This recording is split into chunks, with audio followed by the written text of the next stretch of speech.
Oh, ini bukan nak cakap lah. Anugerah Tuhan kat Haji lah. Memang cantik Haji. Tengok batu pun macam betul tu.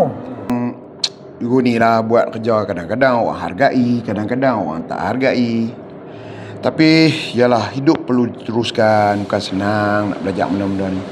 Ni nampak ni nak buru batu lah apa bala, nak susun batu, nak bagi nampak real. Ni Haji buat apa ni Haji? Aku buat diorama laut.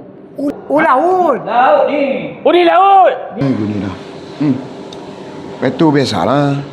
Kerja kadang-kadang kita nak harap kat pekerja semua pun tak boleh juga. Dapat benak-benak macam apa pun.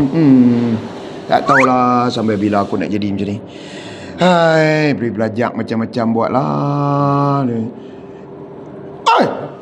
Hamba buat apa ni? Ni mendatang apa? Haji kata laut mesti ada kapal. Kapal ni dia pergi ke Selat Hormuz. Yang ni?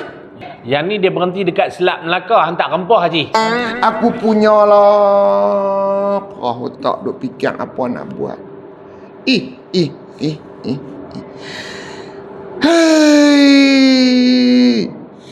Aku ni dalam live orang duk kata naik darah tinggi, naik darah ni. Darah aku pun dah sampai ubun-ubun dah ni. Sebelum darah aku terpancuk keluar, bolehlah hampa tolong aku sat. Kenapa Haji? Hampa tolong belah sat. Aku ni lah, aku tak tahan lah. Sampai bila lah hampa nak benak, hampa minta darah apa lah sampai benak sampai sekarang ni. Aduh, letih lah aku. Tak tahulah aku nak kata apa kat hampa ni. Hei, hampa pergi keluar lah sebelum aku tanam hampa dalam laut ni. Itulah. Aku kata dah. Kapal layar tak boleh. Dia nampak. Patutnya kapal solam.